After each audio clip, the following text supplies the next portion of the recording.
Tudo bom? Boa tarde, Natália. Bem. Tudo ótimo. Bom, pessoal, prazer em conhecê-los. Eu sou o Carlos Eduardo aqui, sou um dos sócios da Solis. Sou responsável pela parte de distribuição e relacionamento com os investidores. Tá? Caroline também faz parte aqui da equipe de relacionamento. Tá? Nosso trabalho aqui é justamente falar com os family offices, as fundações, os escritórios vinculados às plataformas, cliente direto, né? Em diversas oportunidades a gente está aqui sendo, de fato, o relacionamento aqui, né, entre a Solis e o mercado. Tá? Bom, você falou que é legal conhecer o nosso histórico. De fato, a gente está, inclusive, se conhecendo num momento de comemoração aqui para a gente, né? Agora, com a chegada de abril, né, o mês de abril, o nosso fundo que está à disposição de vocês aí está completando 10 anos de vida, né? Está entrando para aquele seleto grupo de fundos com esse histórico e mais do que isso, né? A gente até vai escrever um e-mail aí, dado a entrega, né? Vamos falar bem da gente, né? Mas dado a entrega a gente vai mandar no e-mail. São 120 meses de histórico, 120 meses de vida, nunca tivemos um mês negativo. Nunca tivemos um ano abaixo do nosso benchmark, que sempre foi 110, mas melhor ainda, nós nunca rodamos um ano abaixo de 120. Né? Transcorremos aí por três presidentes, impeachment, greve dos caminhoneiros, pandemia, Joesley Day, guerra comercial China e Estados Unidos, guerra na Ucrânia, vamos para uma outra eleição agora. Então, isso mostra a independência de cenário do nosso fundo. O nosso fundo está classificado ali no mundo de renda fixa crédito privado, mas dentro do mundo renda fixa crédito privado, é importante a gente saber que nesse mundo, existem dois ambientes, duas caixinhas. Existe a caixinha dos líquidos, que são aqueles fundões até D5, D10, D alguma coisa ali curtinho, que compram créditos líquidos. Letra financeira de banco, CDB, LF, CDB, debênture incentivada, desculpa. E você tem a outra caixinha que é dos estruturados, por exemplo, os FDICs. Por exemplo, o nosso fundo que só compra cota sênior, que a marcação a mercado é feita na curva. Né? Então, o que acontece? A gente usufruiu ao longo desses últimos 10 anos, né, nesse fundo, a estratégia é maior ela tem mais tempo do que 10 anos, mas estamos falando do fundo, a gente usufruiu de uma estrutura independente de cenário, com uma capacidade de oferecer segurança em crédito para o investidor com um atributo da baixa vol. E a gente vai explorar isso um pouco aí na frente. Um outro ponto aqui, antes da gente começar, que eu acho que é super interessante, e é argumento de venda para vocês também, quando você entra na plataforma da XP, aparece lá para você, Solis Capital Antares Advisor. A gente não pode desconsiderar, e vocês entendem, né, o Rafael, principalmente, que está há mais tempo aí, conhece super bem a questão do que é o Advisor, né, o porquê da XP ter criado o Advisor. Né, ela vai lá, acessa dos maiores para os menores, os parceiros, né, os provedores de produto, né, as assets, e fala o seguinte, vamos criar um Advisor. O que é o Advisor? Ele é um fundo espelho do fundo original. Né? Você tem o fundo original que você cria um advisor do lado, com o mesmo nome, com a mesma taxa, com a mesma liquidez, tudo exatamente igual, comprando a mesma coisa, é um espelho, é uma cópia. Ele vai lá, faz uma cisão no original, tira o que é passivo XP e coloca no advisor. E esse advisor passa a existir. Ele fecha esse daqui na plataforma e o cara só pode investir pelo advisor. No fundo, nada mais é que não é eles dão um tom de exclusividade, mas, na verdade, é a questão de você ter um fundo que só tem na plataforma da XP, o que acaba dificultando um pouco a portabilidade. Né? Esse é o argumento principal. Mas por que eu estou trazendo esse debate aqui para vocês? Porque quando você olha na XP, o Advisor tem 3 anos, eu nem sei quanto que tem, acho que 3, 4, 2, sei lá.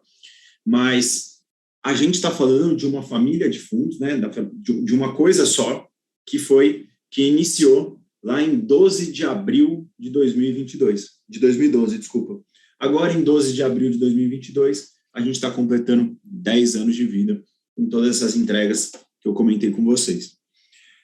Se vocês me permitem, eu vou compartilhar aqui uma apresentação e a gente vai pautando a nossa apresentação a partir dela. Pode ser? Legal. Pode ser, sim.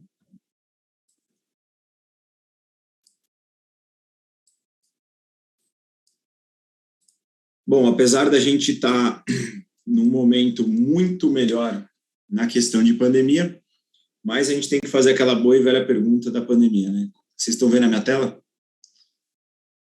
Boa. É um clássico, não tem como fugir depois de 2 anos e meio aí fazendo isso. Mas vamos lá. Pessoal, a Solis, ela é uma gestora independente, tá? E que se especializou no mundo do crédito estruturado, principalmente os FDICs, que são os fundos de investimento em direitos creditórios.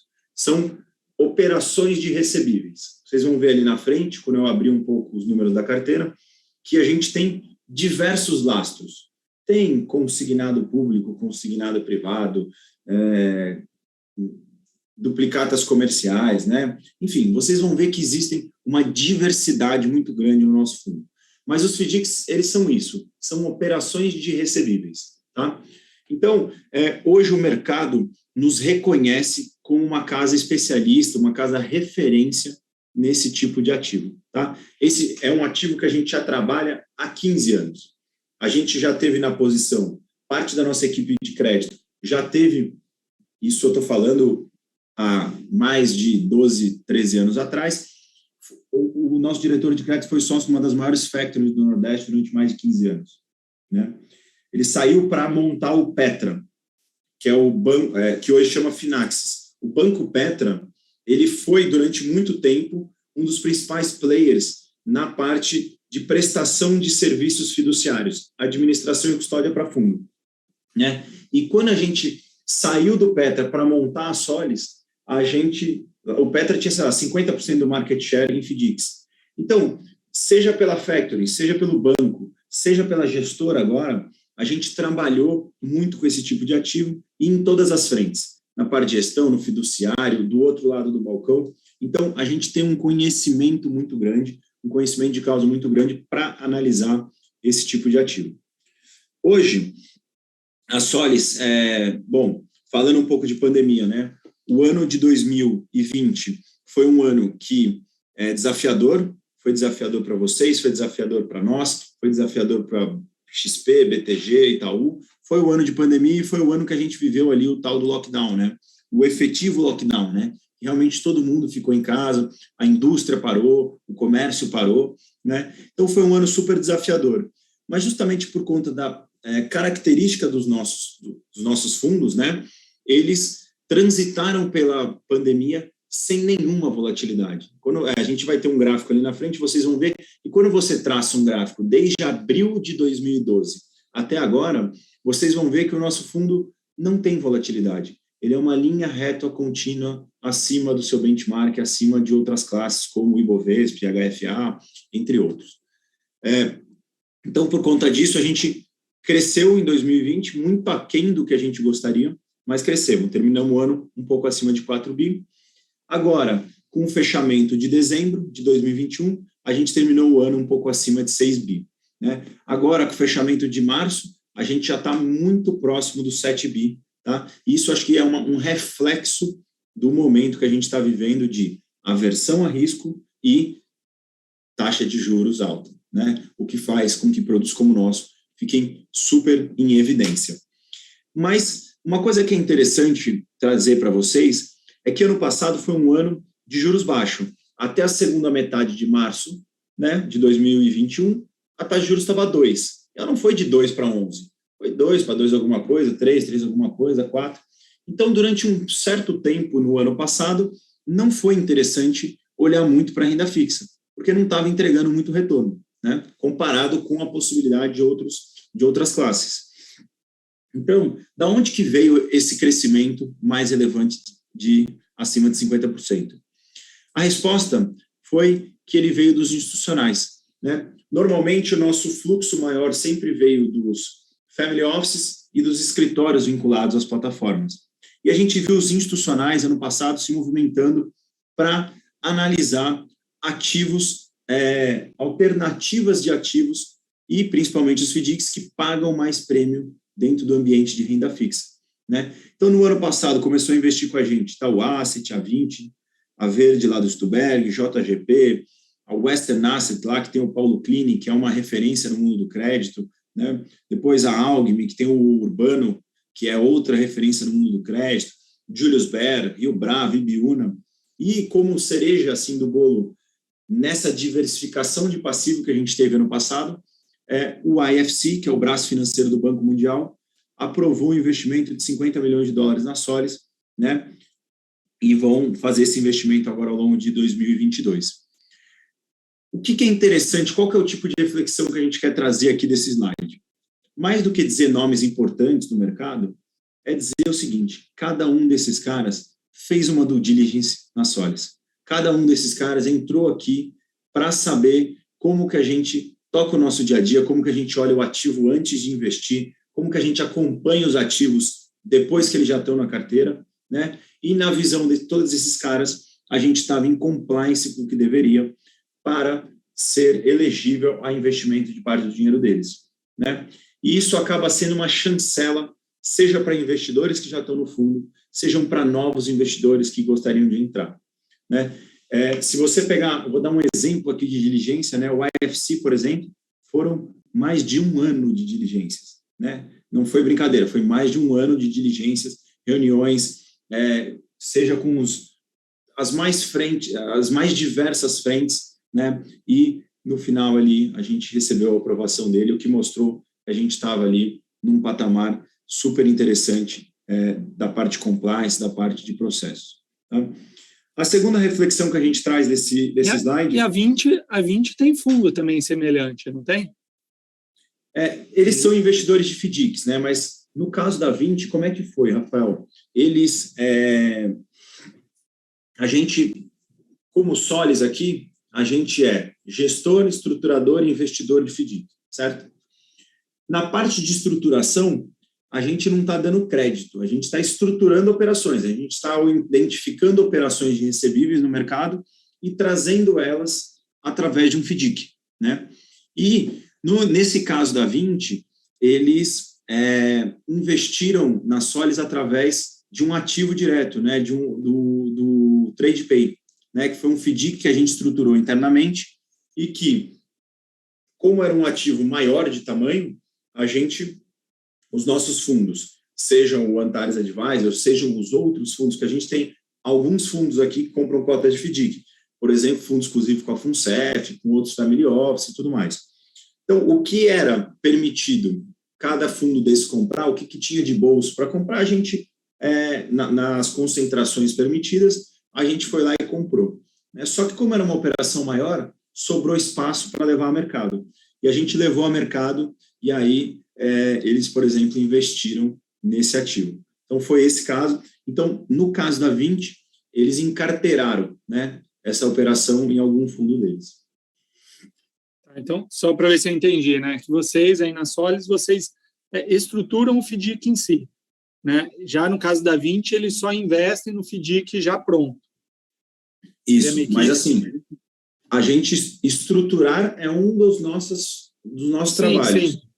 Você vai ver que a nossa carteira hoje ela é super diversificada em número de FDICs. Alguns a gente é gestor, outros nós não somos. Alguns nós estruturamos, outros não, tá? Só para ter uma visão mais ampla, porque a gente acessa todo tipo de FDIC no mercado, né? E aí você vai ver como que a gente faz para analisar esses caras, independente se a gente é gestor ou não, se a gente estruturou ou não, tá? Entendi. Bom, e a segunda reflexão ela vai muito alinhada com a pergunta do Rafael, né? Por que um cara como esse, que sabe trabalhar com crédito, são especializados, são investidores grandes de crédito, eles têm o know-how ali, sabem do riscado, por que eles estão dando mandatos para a Solis investir parte do dinheiro deles?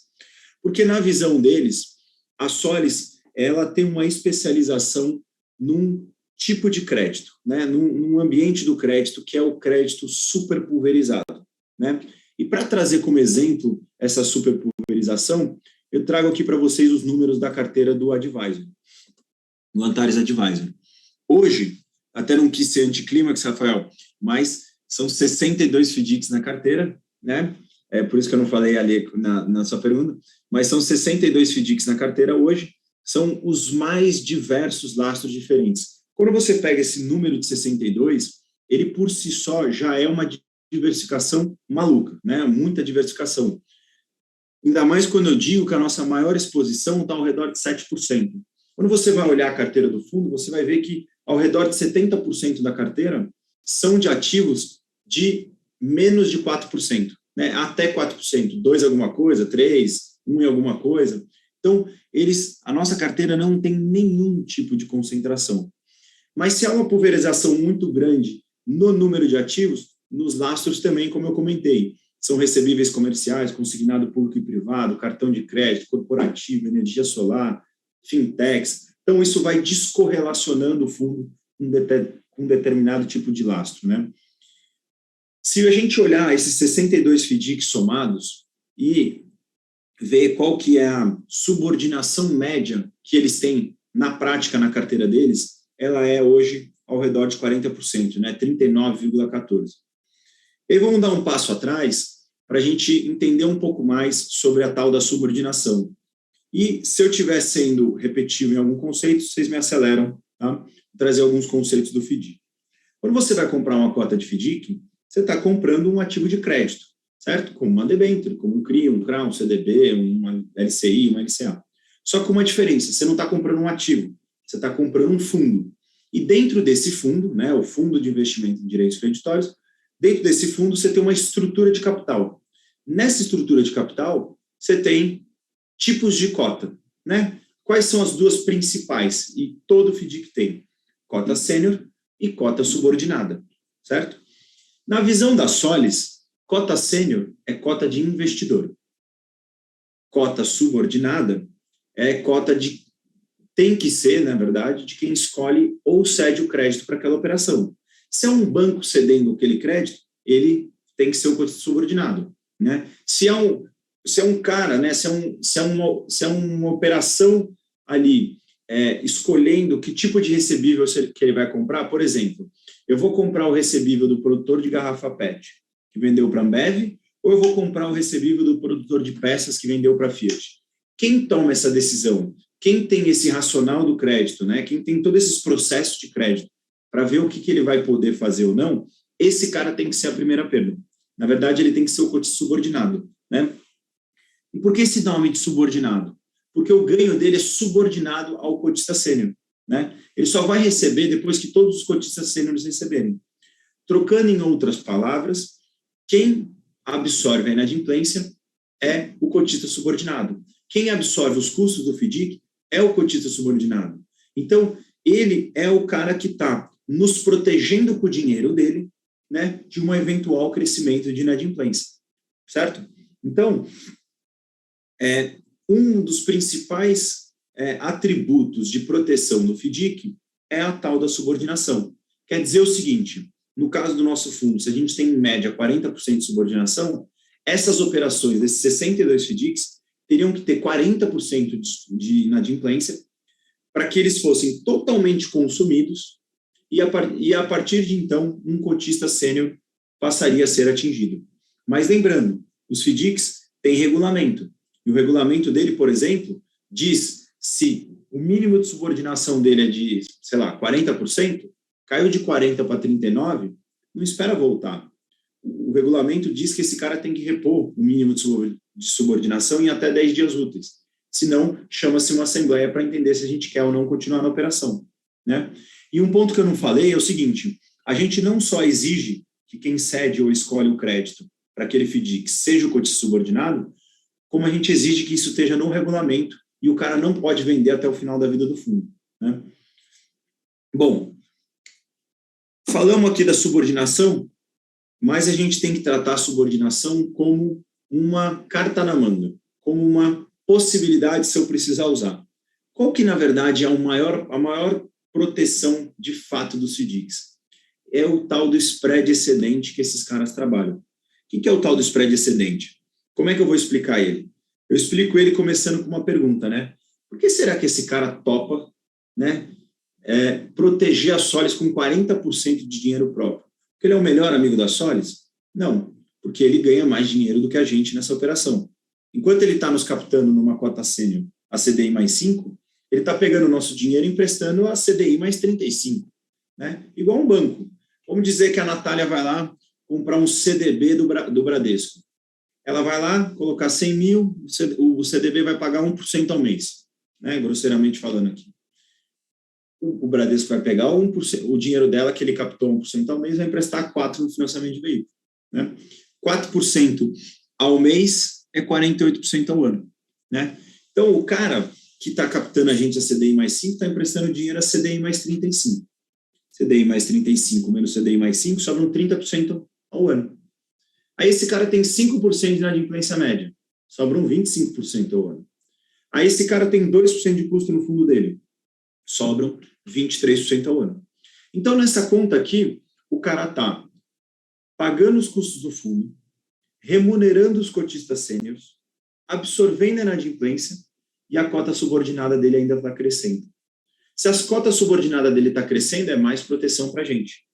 Então, a maior chave de proteção dos FDICs está no spread excedente. E a gente viu isso no momento de pandemia, né? O mundo estava de portas fechadas, a inadimplência desse cara aumentou, de fato. Mas aumentou quanto? Dobrou? Foi de 5 para 10? Ou triplicou? Foi de 5 para 15? Não tem problema. A gente já tinha descontado 5, vamos colocar mais 10 para dar 15?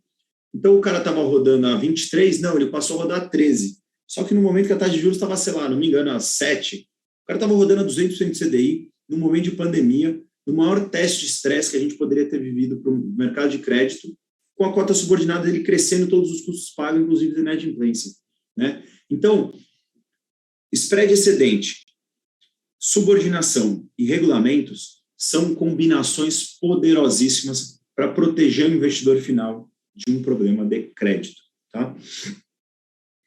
Bom, seguindo aqui na nossa apresentação, a gente estava falando de diversificação e essa diversificação também acontece nos benchmarks que a gente compra essas cotas, né? Você vai comprar uma cota de FDIC, ela está emitida ao quê? IPCA mais alguma coisa, CDI mais alguma coisa, percentual do CDI.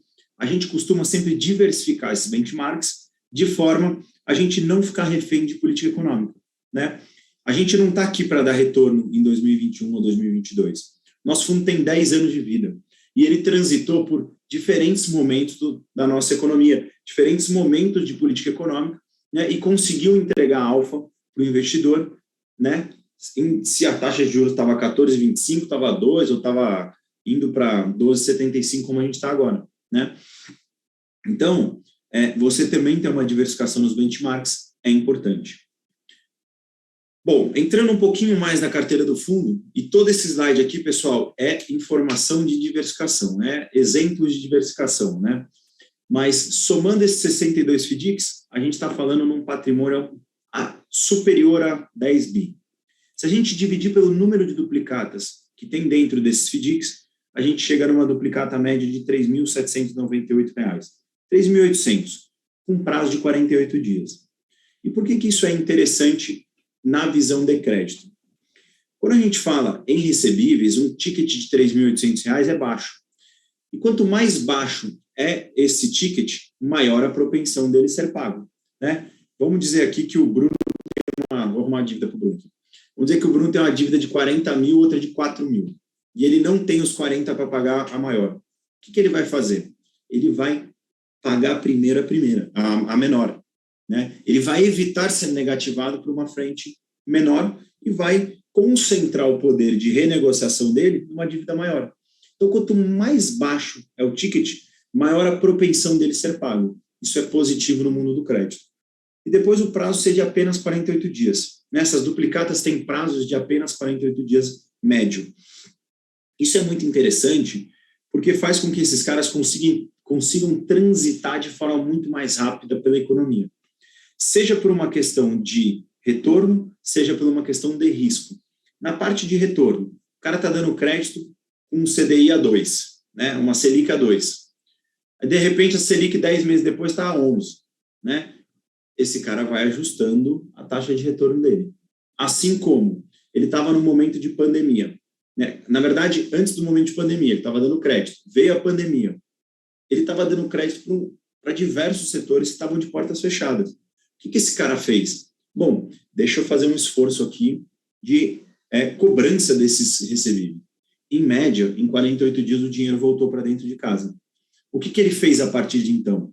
Continuou dando crédito para aquele setor que estava de portas fechadas? Não. Ele passou a ou fazer caixa porque ele não estava confortável com o momento, ou ele passou a dar crédito para setores que estavam sendo beneficiados pelo momento de pandemia.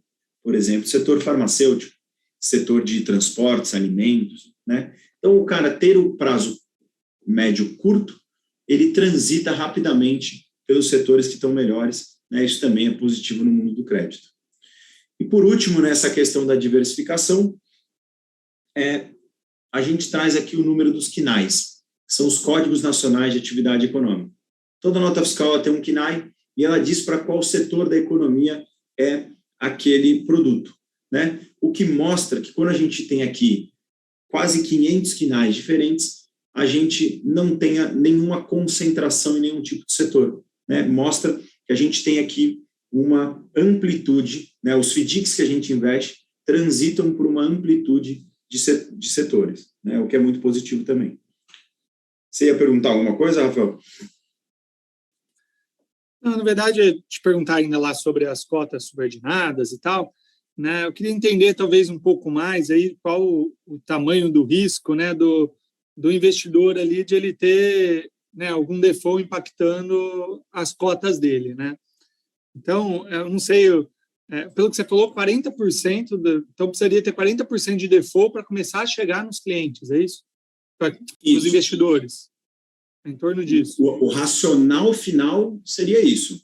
Perdeu 40%, foi consumido tudo que tinha de subordinada, em média, nesses 62 FDICs, para que um cotista sênior começasse a ser atingido, certo?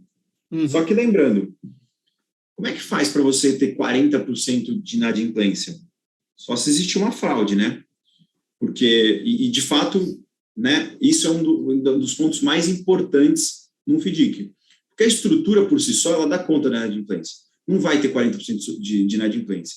Por quê? Porque mesmo que tenha, o cara tem primeiro a taxa que ele empresta, né? É só você ver. Quando é que a Localiza toma dinheiro? Há uma taxa. Quanto é que a Crefisa empresta dinheiro? 7% ao mês. Por que ela faz isso? Porque ela empresta uma taxa que seja suficiente para absorver aquela quantidade maior de inadimplência e ainda sobre dinheiro, certo? Os FDICs, eles emprestam uma taxa que é suficiente para absorver a inadimplência. A gente só enxerga um consumo dessa taxa, depois um consumo de cotas subordinadas se houvesse uma fraude. E isso é um dos diferenciais da Solis, Rafael. A gente desenvolveu internamente um sistema de BI proprietário, né, um sistema de tecnologia, de Business Intelligence proprietário, onde a gente parametrizou ali diversas fontes, regras, para acompanhar a carteira desses FDICs. Então, quando a gente vai comprar um FDIC, a primeira exigência nossa é ter acesso à carteira do cara. A gente assina NDAs, o cara, né, contratos de confidencialidade, de forma ao cara nos fornecer a carteira antes de investir, para a gente analisar se a gente quer ou não. Depois, se tiver na carteira, né, se a gente aprovar, a gente analisar a carteira. E esse cara tem que nos fornecer ao nível da duplicata, a carteira, pelo menos uma vez por mês. Mais de 90% dos FDICs que a gente investe entregam a carteira diariamente para a gente. Pegamos a carteira, a gente vai lá e imputa no BI. E no BI a gente vai pesquisar centenas de coisas. Primeiro, as elegibilidades de cada um desses FDICs. Quanto que pode concentrar no maior cedente, no maior sacado, nos 5 maiores cedentes somados, os 5 maiores sacados, qual a taxa mínima de cessão, né? Qual a taxa mínima que ele pode emprestar, qual o mínimo de subordinação, a gente vai acompanhar tudo isso. Depois a gente vai começar a pesquisar coisas que são do nosso interesse na visão de operações de crédito, né? Por exemplo, o devedor lá de Porto Alegre, o boleto está sendo pago na Avenida Paulista. Ou o cara tem um contas a pagar em São Paulo, ou quem pagou esse boleto não foi ele. Separe e vamos entender. Valor redondo de duplicata. Não existe duplicata de 5 mil. A duplicata é um espelho da nota fiscal. e a nota fiscal é líquida de imposto. Você vai encontrar uma duplicata de 4.825,43. Começou a aparecer várias duplicatas de valor redondo ou várias duplicatas do mesmo valor, a chance de ser um empréstimo ou uma renegociação de dívida travestido de duplicata é grande. Vamos entender, nosso risco mudou aqui, né? Então, não necessariamente é uma fraude, mas é uma formalização de uma operação que não é o risco que eu quero correr naquela operação, né? Então, esse é o nosso grande diferencial, é a gente conseguir confirmar que o que está transitando na carteira dos FDICs que a gente investe tenha lastro mercantil, tem existido uma operação de compra e venda, tem existido um serviço prestado. Feito isso, as estruturas de FDIC vão dar conta da inadimplência. E, assim, né, como você falou, a gente está enxergando que está mudando lá a característica do crédito, né? Vocês continuam estudando onde vocês estão investindo. A partir do momento que vocês chegar à conclusão que, mudou, já é um risco que a gente não quer correr, para fazer essa saída desse investimento, você precisa de um outro investidor que compra, ou você simplesmente consegue, não quero mais, quero meu dinheiro de volta, resgata? Como funciona esse desinvestimento? É o seguinte, depende muito do momento do FDIC, né? A grande maioria dos FDICs, eles são emitidos com 36 meses de prazo, 18 meses de carência e 18 pagamentos de amortização. Vamos dizer que ao longo da vida do FDIC, esse cara, ele mude o perfil de risco da carteira dele e seja um risco que a gente não queira mais correr. A gente primeiro vai debater com ele se em algum momento ele acabou atingindo algum evento de avaliação já previsto no regulamento. Porque, vamos dizer, ele pode concentrar, 5% no maior sacado. Ele ultrapassou essa quantidade. Pode se chamar uma assembleia, e aí na assembleia a gente vai debater se a gente quer ou não continuar na operação, se a gente quer que ele nos recompre, entendeu? Se a gente quer a gente pode aprovar uma amortização acelerada, né? O cara ia amortizar em 18 parcelas, a partir do 19º mês, a gente reduz isso, aí a gente vai debater. Vender no secundário um ativo que a gente não acredita mais, Rafael, a gente nunca faria. Por quê? Imagine se eu vendo um ativo para um cara que eu sei que pode dar problema ou que eu sei que não está legal. A chance de eu fazer negócio de novo com esse cara é mínima, né? Nenhuma, na verdade, né? Então, a gente tem um nome aqui a zelar, então a gente não faz isso. O que a gente vai fazer é forçar o cara de uma forma a ele ajustar a carteira dele. Rafael, se o cara não estiver atuando com má índole, se ele não estiver fraudando o próprio FDIC dele para, né, levar algum ali, ele vai ceder à nossa pressão. E no pior dos casos, eu vou chegar assim, o Valora, o outro concorrente, você está investindo no FDIC lá do Rafael? Cara, estou vendo que está dando problema ali, não estou gostando da turma que ele está operando, vamos juntos aqui, a gente tem mais de 5% das cotas, vamos chamar aqui uma assembleia, vamos forçar uma assembleia. E aí, na assembleia, a gente, como cotista ali, com o nosso peso, a gente vai forçar todas as necessidades que a gente quer, né? Limpeza de carteira, amortização acelerada, a gente vai, né, eventualmente, não permitir mais que aquele FDIC compre recebíveis, então o que entrar de pagamento vai sendo pago para os cotistas sêniores, né? A sua operação não continua. A gente tem diversas formas de atuar com esse cara, né? E, claro, como eu falei, depende do momento. Pode ser que esse cara esteja correndo um risco que eu não quero correr, mas ele esteja no final da vida de amortização dele, né? Eu já esteja muito pequenininho nele e já esteja, ele já tenha me devolvido grande parte do dinheiro, né? E, bom, pelo que você falou também, né, o default médio, pelo que eu entendi, é em torno de 5%, né? Então, dos 40% que tem lá de margem, em torno de 5%, é isso mesmo que eu entendi? Não, o 5 foi mais um exemplo aqui. Um exemplo. Eu acho que hoje... Mas tem esse número? Tem, eu acho que é ao redor de 2, 2,5. É mais próximo de 2. E tem também um número assim, tipo, o máximo que chegou? Cara, boa pergunta. Eu acho que a gente tem que... podemos trazer... Eu acho que já teve casos onde você teve um aumento de inadimplência mais relevante, né?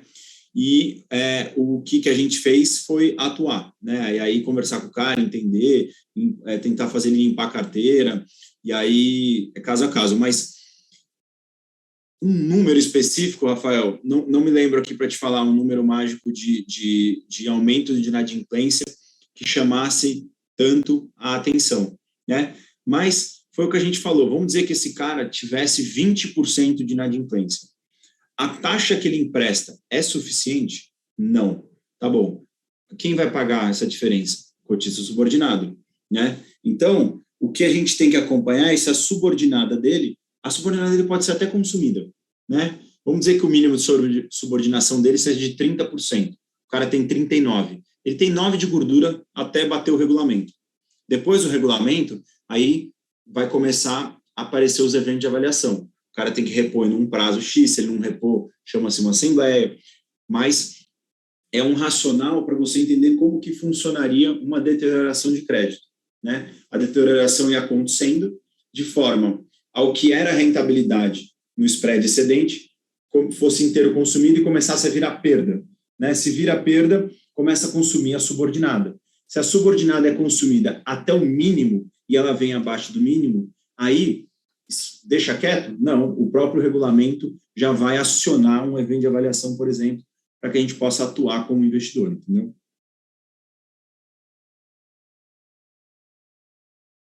Acho que está ok. Legal. Bom, até aqui, pessoal, eu contei um pouco para vocês da Solis, um pouco da nossa especialização, dos números, da diversificação que a gente teve de passivo no passado, né, com aquelas casas importantes do mundo do crédito, e nesse slide aqui eu falei da diversificação da carteira, tá? A partir de agora, eu queria explorar, se vocês não tiverem nenhuma dúvida, eu gostaria de explorar com vocês alguns pontos de perspectivas do Antares olhando daqui para frente, né? E nessas perspectivas a gente vai acabar transitando por alguns concorrentes. Quem é concorrente?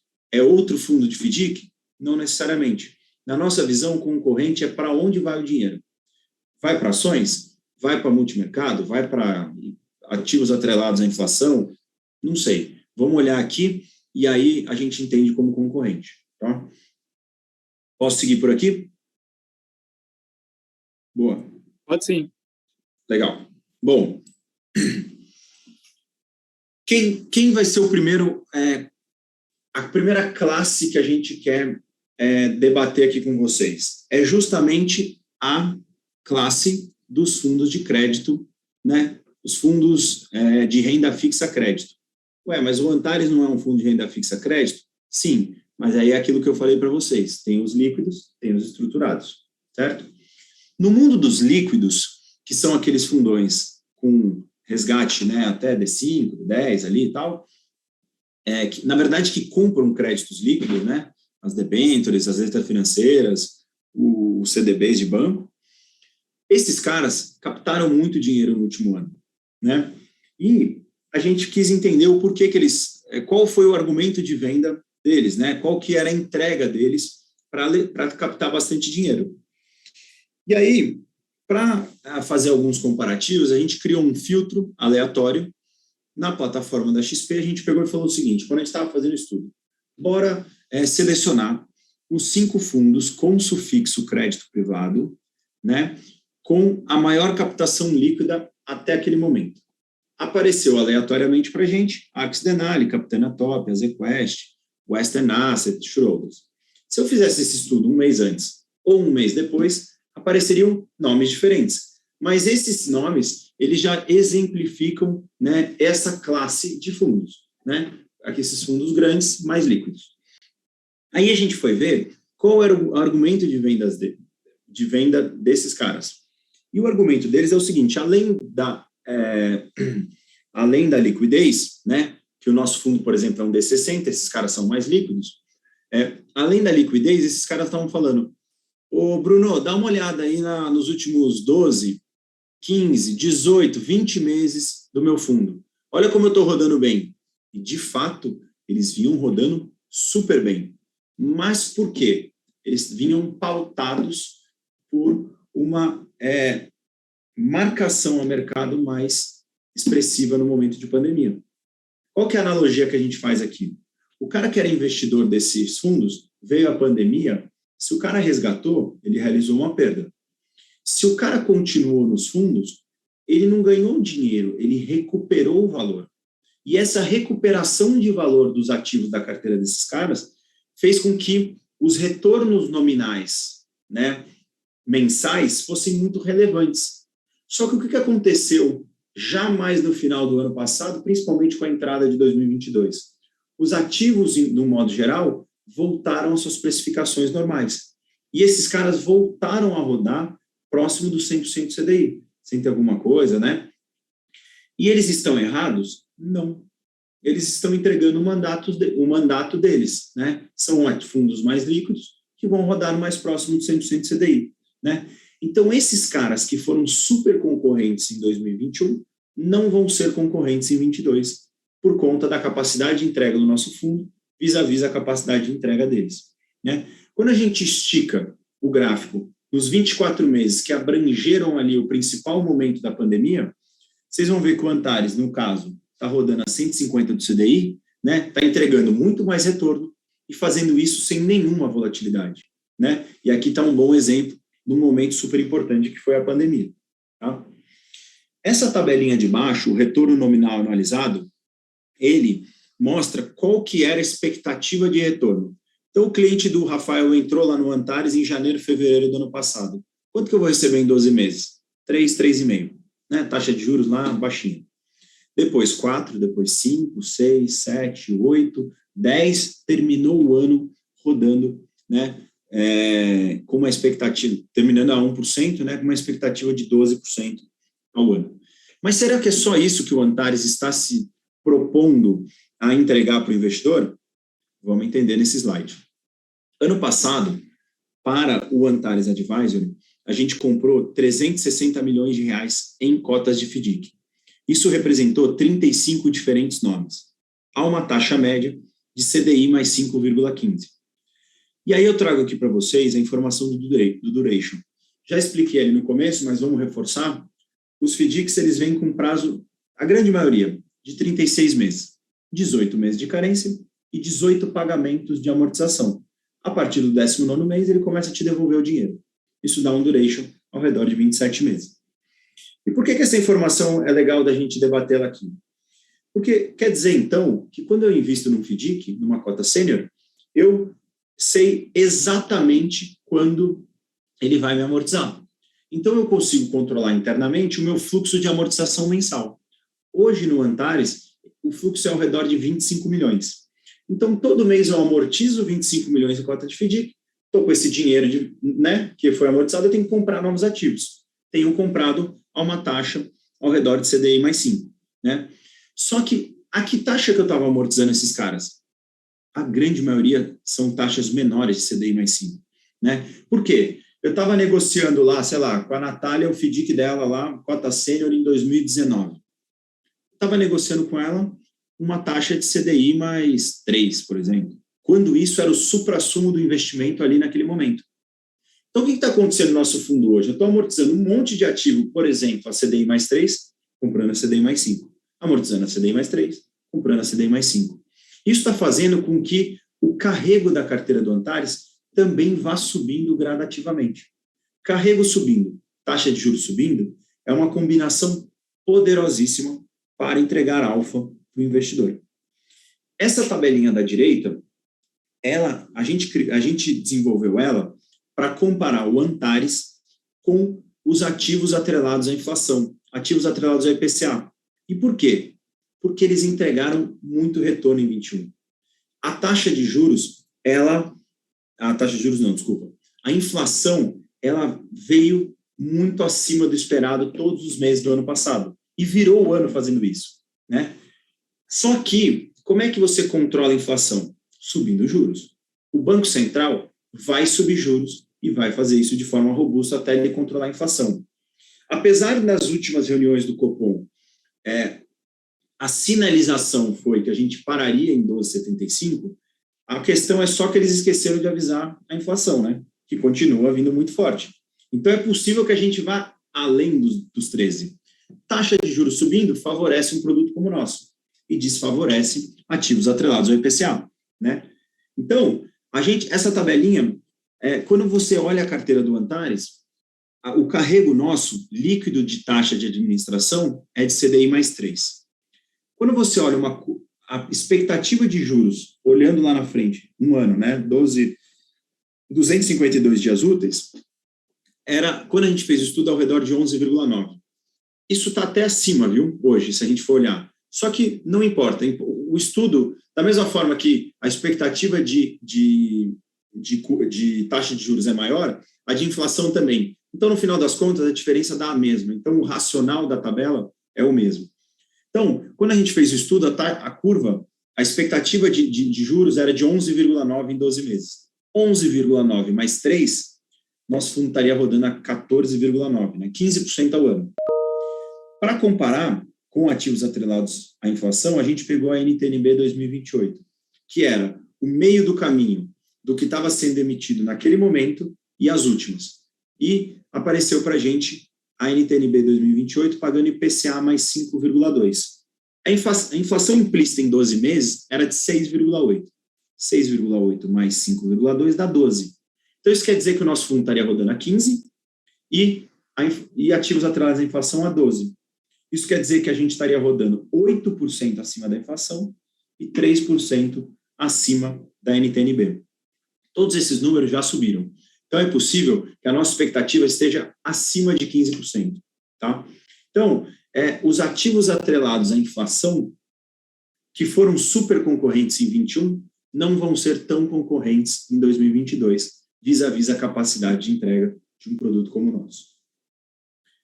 Por último, no ambiente de comparativos, além de trazer esse gráfico que mostra o Antares desde abril de 2012 até esse ano até agora, né, representando 10 anos de vida, 120 meses de vida, eu comparo também um pouco com tanto o IHFA, que é o compilado dos multimercados, né, é o Ibovespa dos multimercados, como o próprio Ibovespa. Se vocês olharem esse gráfico, a linha laranja é o Antares, a linha azulzinha é o IHFA e a linha verde é o Ibovespa. Então, quer dizer o seguinte, que em 10 anos, desde lá de abril de 2012, o Antares não só entregou mais retorno, como fez isso sem nenhuma volatilidade, transitando por 3 presidentes, greve dos caminhoneiros, impeachment, Joesley Day, pandemia, entre outros fatores que geraram volatilidade na nossa sociedade. Então, aí o pessoal pergunta para a gente, pô, legal, então você está trazendo aqui o fundo mágico? Não, eu estou trazendo um fundo para compor carteira, um produto estratégico, porque vai ter um momento de investir em ações, vai ter um momento de comprar aquela debênture que está marcada com uma oportunidade ali, com uma taxa. Vai ter um momento de investir naquele multimercado que vai super bem, você vai compor uma carteira com multimercado, um percentual, então está tudo certo.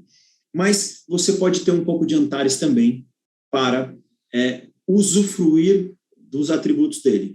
Vamos pensar o seguinte, aqueles investidores mais agressivos, têm lá seus multimercados, ações, entre outros, que geram mais volatilidade, o cara vai lá e põe Antares na carteira dele para diminuir a vol sem comprometer o prêmio, porque o Antares paga prêmio na renda fixa.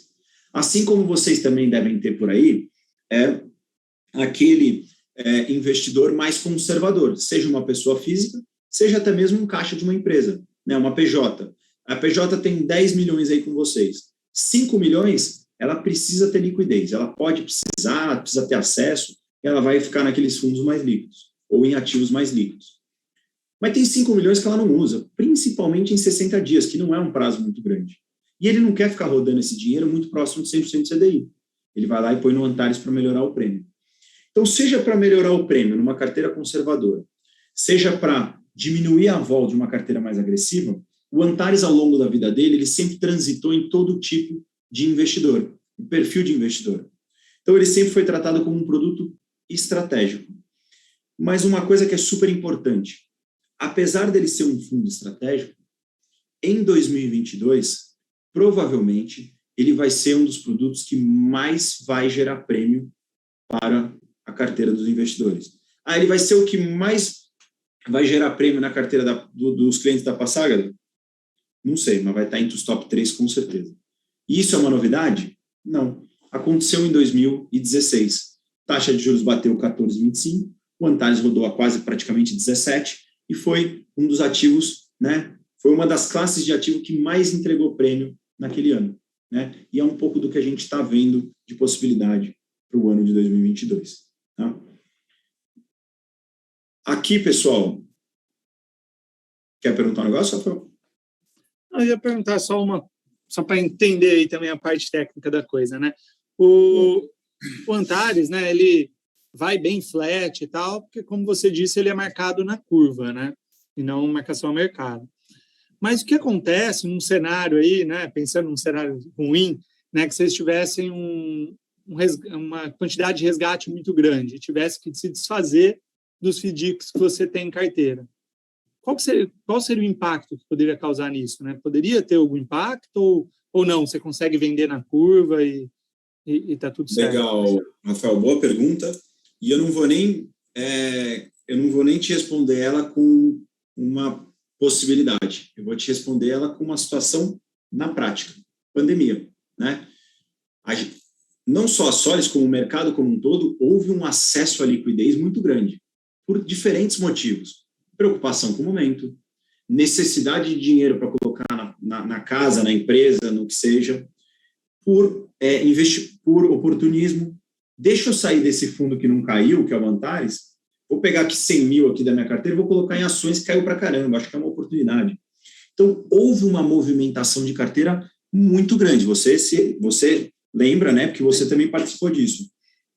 De certa forma, foi até um dos motivos dos fundos de crédito privado que você mostrou terem despencado tanto. Perfeitamente, né? Todo mundo resgatando, né, naqueles caras, e esses caras tendo que vender ativo a mercado. Pô, veio a crise imobiliária, eu tenho uma casa de 1 milhão, quero vender minha casa, vão pagar 600 mil na sua casa, né? Então, foi o que aconteceu com os ativos nesses fundos líquidos. O que a gente costuma dizer é que o cara não está mais correndo risco de crédito, ele está correndo risco de liquidez, né? Então, o que é um atributo a gente explorar a nosso favor. Mas vamos lá.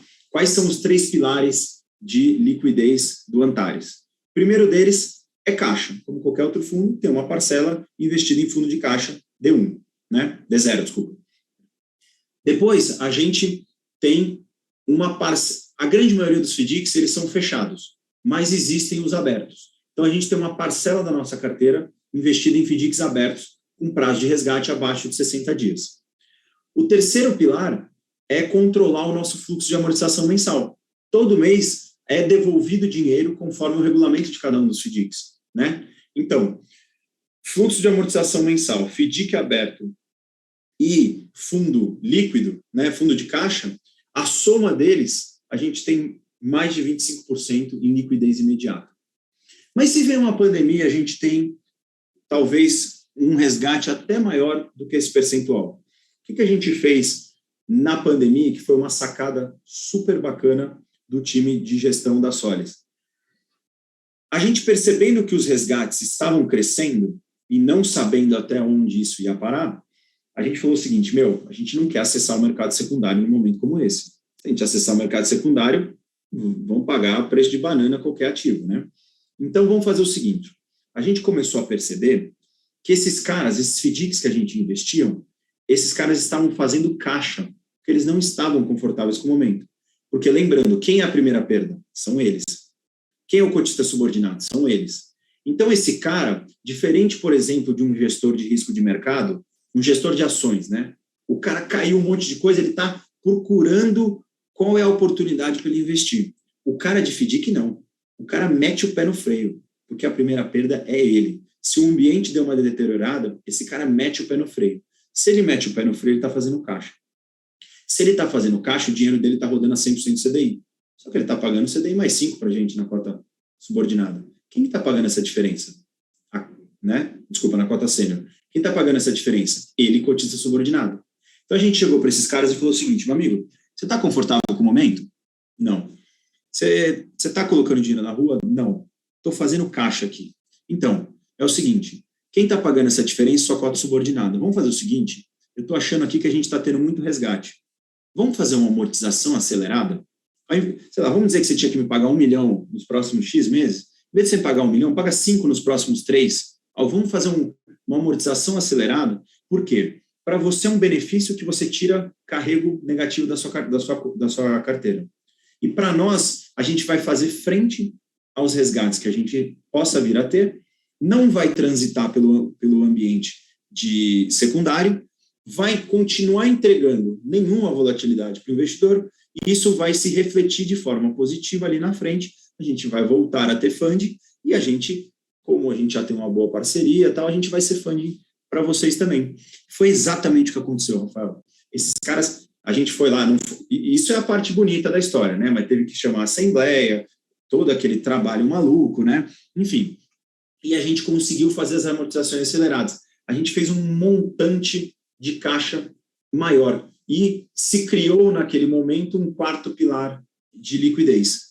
E aí a gente conseguiu fazer frente aos resgates, o ambiente ali depois deu uma acalmada ali, né, depois de um certo momento, a partir de junho, julho ali de 2020, e a gente transitou pelo ambiente de pandemia sem acessar o mercado secundário, o que fez com que a gente seguisse entregando nenhuma volatilidade para o investidor, né? Então, esse legal. É um caso na prática.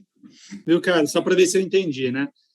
O FDIC em si, ele tem um prazo longo de vencimento. Porém, os créditos que estão lá dentro são curtos. Perfeito. Na média, 49 dias, lá que você falou. 48 dias, né? Então, eu posso dizer que, em menos de 60 dias, o cara que está lá rodando o FDIC, ele recebe todo o dinheiro de voltas. Então, ele poderia gerar caixa e te devolver Sim. uma parte, porque, o momento está ruim, eu não votei para quem doar, então voltou tudo para a caixa. Então, de certa forma, ele consegue ter uma liquidez relativamente rápida e ajudar vocês gerando liquidez. Perfeito. O crédito ter um prazo curto justamente traz esse benefício. O cara se disposiciona muito rapidamente. Vamos comparar, por exemplo, com uma debênture. Você tem uma debênture de shopping center. Você está correndo o risco de um setor que, no momento de pandemia, está de portas fechadas, fase vermelha, fase laranja, fase roxa. Né? Você não tem perspectiva do que vai acontecer. Você tem que viver todos os desafios de um setor. Mas você pode vender no secundário? Pode, mas se você vender uma debênture no secundário, você ia perder dinheiro, né? Então, é justamente isso. Você chegou ao fechamento da lógica do porquê do 48 dias ser legal. Mas, de novo, essa é a parte boa. Chega para um cara de FDIC e fala assim, devolve o dinheiro. Cara, não quero, e se daqui a pouco dá uma volta... Porque ninguém imaginou que a pandemia ia ser a pandemia, né? Todo mundo falou, isso aí daqui um mês está de volta, daqui 2 meses. E aí? Aí eu não vou ter funding para entrar nas operações? Vou perder parceiro aqui, porque esses caras têm o rol de relacionamentos deles com empresas, indústrias, para eles comprarem recebíveis. Se ele não compra, o outro cara compra, né? E esse cara muitas vezes não quer. Mas, de novo, a gente tem o nosso poder aqui de negociação, porque a gente é funding desses caras desde as primeiras séries. Tem cara que está na sua 7ª, 8ª série, né? Então, os caras têm um trabalho de confiança também com a gente, que foi muito legal. Entendi. Acho que assim, tem um risco nesse momento, porém é um risco que passa a ser um pouco minimizado, porque o ambiente acaba favorecendo que os astros se alinhem, né? É mais ou menos Perfeito, isso. mas a gente está trazendo que aqui... obrigatoriamente vai acontecer, né? Mas... e eu trouxe aqui, né, Rafael, o maior teste de estresse que o mercado nosso viveu, né? Sim. Então, assim, num ambiente normal, aqueles 3 pilares vão dar conta. Qual o resgate do maior cotista? Vai dar conta. Entendeu? Os 3 maiores cotistas. Então, a gente tem um ambiente aqui controlado de liquidez. Um ambiente de pandemia, eu acho que ele sai do controle de qualquer gestor. Gestor de indústria ou gestor de fundo, entendeu? Então, foi super desafiador, né? Então, acho que naquele momento de desafio, o nosso relacionamento, né, o conhecimento do ativo, tudo, permitiu que a gente gerasse esse quarto pilar, né? Então, foi super legal, foi uma história bacana de se contar, né? Bom, aqui é um fechamento de raciocínio dessa primeira parte. Que quer dizer a primeira parte? Antares original, nosso flagship, o fundo principal. porque tem mais 2 slides ali depois, só para falar do fundo de previdência que a gente lançou agora. Tá? O Antares, ele é um fundo que só compra cota de FDIC, FDIC então é ativo de renda fixa, nosso fundo é 100% estratégia de renda fixa. O nosso track record é de 10 anos de vida, 120 meses, daqueles quase 7 bi que a gente está chegando, ao redor de, muito próximo de 2 bi, são de fundos que compram cotas de FDIC, o Antares, os fundos exclusivos, outras alternativas que a gente tem aqui, performance todos os meses positivos, volatilidade sempre próxima a zero, diversificação de 62 ativos, a liquidez é D60, tá? Essa tabelinha aqui do lado é um pouco do que a gente falou, que é o Antares versus as demais alternativas em 2022, e com isso eu encerro aqui essa primeira parte. Se vocês não tiverem nenhuma dúvida... Deixa eu só confirmar, acho que um ponto interessante aí do FDIC e tal, só para ver se eu tenho um perfeito entendimento do que é o FDIC e tudo mais, né? Claro.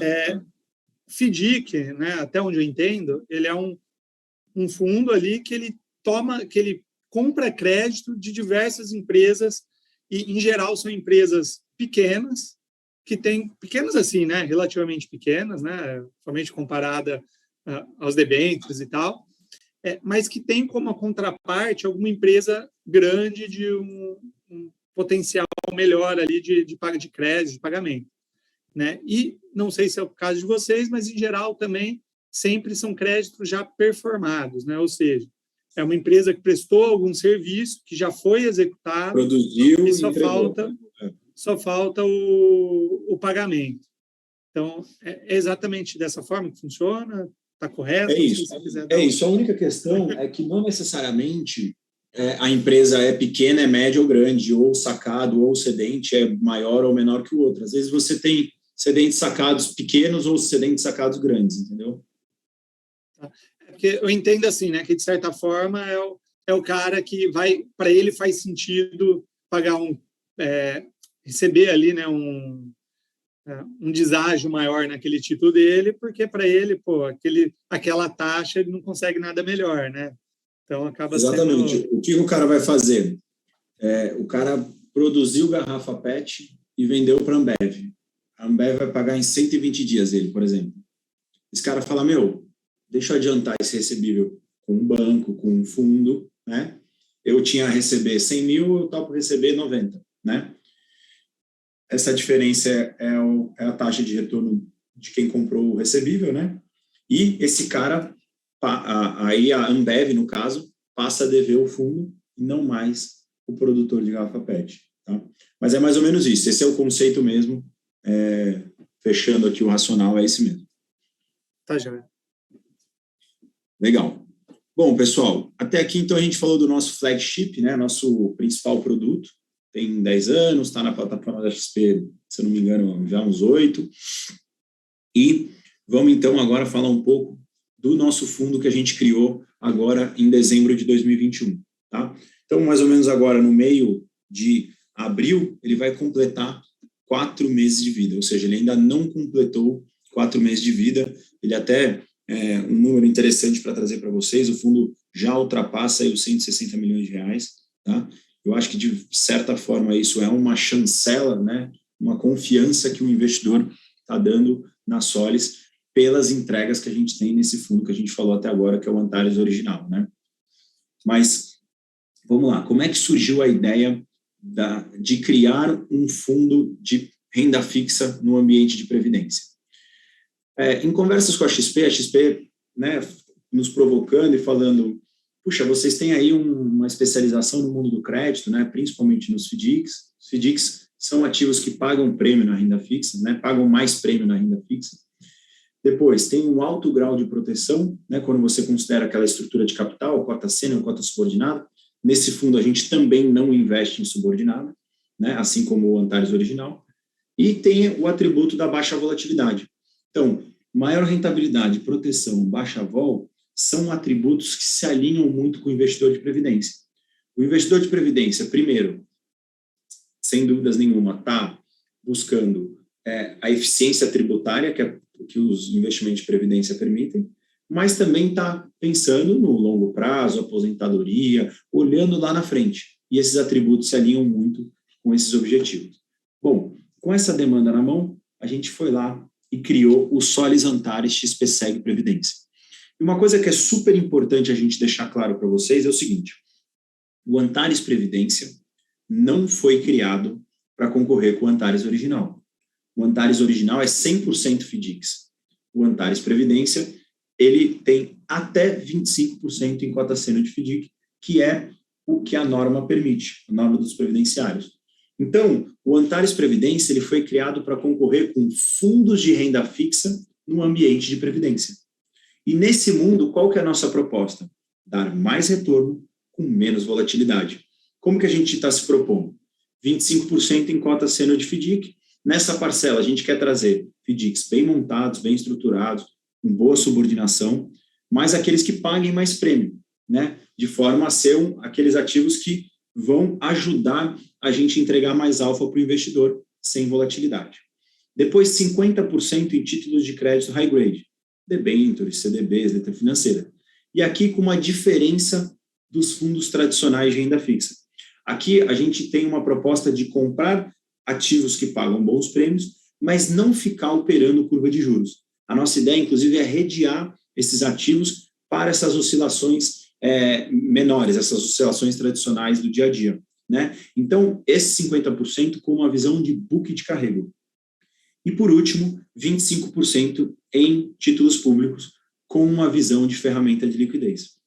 Então, a proposta é, com essa carteira, entregar um pouco mais de retorno com menos volatilidade no ambiente de fundos de renda fixa da Previdência. Tá? Aqui a gente Essa parte de títulos públicos vai ser mais Tesouro Selic? Isso. Basicamente. A ideia não é operar juros, né? Então não faz sentido ter Selic pré. E aqui ele é um fundo pré-qualificado, ele é um D22 úteis, que, né, na realidade é um D30 corrido, né? Na verdade, D22 úteis, taxa de administração, tudo. E aqui a gente se encaminha para o nosso final. Mas vamos que vamos então, pessoal. Obrigado. Eu que agradeço. Obrigada, gente. Valeu. Obrigado. Boa tarde a todos. Tchau, tchau.